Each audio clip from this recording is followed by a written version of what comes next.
Olá pessoal, sejam bem-vindos ao meu canal. Meu nome é Thaisa Mistalder e aqui eu falo sobre saúde funcional e integrativa, sobre saúde digestiva e sobre saúde como um todo. No vídeo de hoje eu vou falar sobre uma condição clínica que vem afetando cada vez mais pessoas e que tem sintomas muito inespecíficos, muitas vezes, então a gente demora muito para fazer o diagnóstico, que é a doença celíaca. Você já ouviu falar sobre a doença celíaca, a intolerância ao glúten? Sabe o que é e como nos afeta? Fica nesse vídeo que eu vou falar tudo sobre isso. A doença celíaca é uma doença autoimune desencadeada pela ingestão do glúten na dieta em pessoas geneticamente predispostas. Esses indivíduos que possuem um gene para o desenvolvimento da doença celíaca, ao ingerir glúten, desencadeia uma resposta do sistema imunológico, gerando anticorpos que atacam diretamente a parede do intestino, principalmente a nossa primeira porção intestinal, que é o intestino delgado. E o glúten está presente em vários alimentos: trigo, centeio e cevada. Todos os alimentos que vai um desses três contém glúten. Só que, além desses, a gente pode ter contaminação cruzada com outros alimentos. Então, por exemplo, a aveia, classicamente, na sua composição, não tem glúten. Só que ela tem a contaminação cruzada com o trigo. Então, muitas aveias, grãos, farelos de aveia têm o glúten, sim, na sua constituição. E a mesma coisa acontece nos produtos industrializados. Então, hoje em dia, a gente está cada vez mais em contato com o glúten. O problema disso é que ele é uma proteína inflamatória. E em pessoas que têm esse gene da doença celíaca, quanto mais ficar em contato constante com o glúten ali no intestino, na parede intestinal, maior é a chance de realmente desenvolver essa doença. Como ela afeta o intestino, principalmente o intestino delgado, que é a primeira porção intestinal, é o local em que a gente tem a maior parte de absorção de nutrientes, vitaminas, minerais, carboidratos, gorduras, aminoácidos, que são parte das proteínas. E a gente pode ter sintomas relacionados à falta da absorção desses alimentos pelo processo inflamatório ali na parede intestinal causado pelos autoanticorpos da doença celíaca. Os principais sintomas são principalmente intestinais, devido a esse órgão ser o principal acometido nessa condição clínica, e principalmente quadros de diarreia, esteatorreia, que é quando sai gordura nas fezes, e essa gordura normalmente é bem visível nas fezes, na água ali do vaso sanitário. A gordura sai exatamente porque, como a gente teve uma lesão na parede do intestino, ele não consegue mais absorver as gorduras e elas saem nas fezes. Isso pode levar à perda de peso e a uma desnutrição muito grave, com deficiência de zinco, de vitaminas do complexo B, de ferro, e daí é muito comum a gente ter a doença celíaca relacionada com o desenvolvimento de anemia por deficiência de ferro, e também podemos ter osteoporose, osteopenia, alterações na pele como eczemas, dermatite herpetiforme, psoríase e até alterações mentais, como autismo, pode estar muito correlacionado, alterações psiquiátricas como ansiedade, depressão, e tudo isso leva em conjunto pela alteração imunológica, pela inflamação causada por essa doença e também pela deficiência de nutrientes. Portanto, como você deve ter percebido, a doença celíaca é uma doença que pode desencadear sinais e sintomas em várias partes do nosso organismo. Ela tem como sintomas mais específicos sintomas digestivos e intestinais, como a diarreia e a esteatorreia, mas ela também tem sintomas extraintestinais, que são todos esses que eu citei até agora. Por isso, o seu diagnóstico muitas vezes não é realizado de forma simples, porque muitas pessoas não têm os sintomas intestinais e têm apenas os sintomas extraintestinais.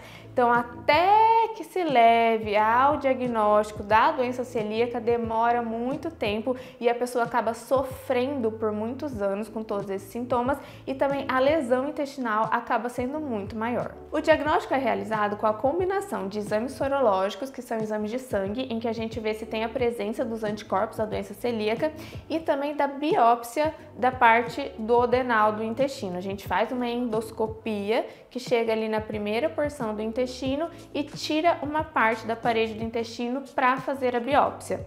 Essa biópsia normalmente ela vem com características bem específicas da doença celíaca e ele é o exame padrão ouro para a gente fechar diagnóstico. O que é isso? É aquele exame que quando vem ali todas as características de uma doença celíaca, a gente realmente bate o martelo e fala: você tem doença celíaca. É importante dizer que, para fazer esses 2 exames, é importante estar ingerindo glúten em uma quantidade adequada, porque senão a gente pode ter exame falso negativo. Se você quer saber mais detalhes sobre como é realizado o diagnóstico da doença celíaca, deixa no comentário aqui que eu faço um vídeo só sobre isso, falando sobre todas as especificidades desse diagnóstico. Uma vez realizado o diagnóstico da doença celíaca, é mandatório excluir totalmente o glúten da dieta.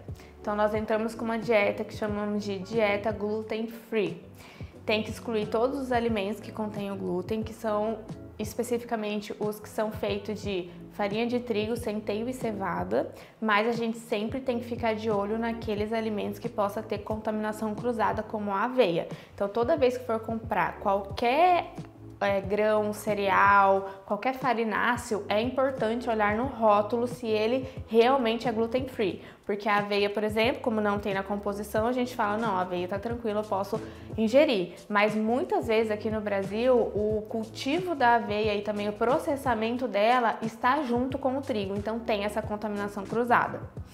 E além de realizar a dieta gluten free, nós precisamos também utilizar apenas utensílios domésticos, culinários que nunca tiveram nenhum contato com glúten. Então tem que renovar a panela e nunca usar glúten naquela panela, por mais que você lave, coloque água quente, faça um monte de coisa, o glúten vai ficar impregnado ali e vai ter reação cruzada. Então é imprescindível mudar panela, talheres, bucha de lavar louça, pano de prato, tudo isso tem que ser novo e nunca pode ter contaminação com nenhum alimento que contenha glúten. Então, muitas pessoas até falam que é difícil realizar essa dieta e a exclusão total do glúten porque vivem na casa com mais pessoas que não são intolerantes ao glúten, que não têm a doença celíaca. Mas para a gente realmente ter um tratamento eficaz, esse cuidado vai ser importantíssimo. Além disso, como médica da medicina funcional integrativa, eu acredito que um tratamento bem feito, ele abrange várias outras nuances do nosso sistema. Então não é só fazer a dieta gluten free, a gente também tem que avaliar como é o estilo de vida, como que é o padrão alimentar, sedentarismo, fator de estresse, tudo isso vai ser muito importante.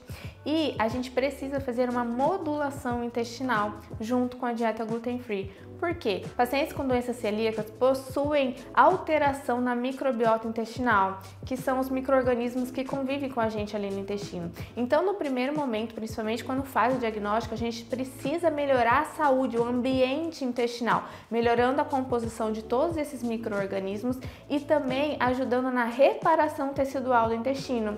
Como as células da parede do intestino foram muito lesionadas, a gente precisa recuperar essa parede de forma adequada, para que a gente também não aumente a chance de desenvolver outras doenças correlacionadas com essa alteração na parede intestinal.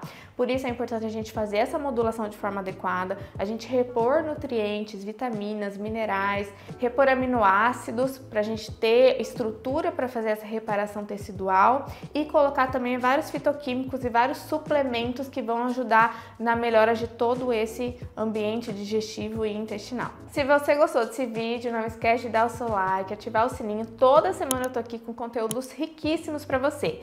E não esquece de enviar esse vídeo para aquele amigo, para aquele parente que passa mal quando come qualquer coisa com glúten, que tem dores de cabeça frequente, dores articulares, uma osteoporose. É importante a gente ficar de olho nesses sintomas extraintestinais que são mais inespecíficos, mas que pode sim ser uma doença celíaca. Um beijo e até o próximo vídeo.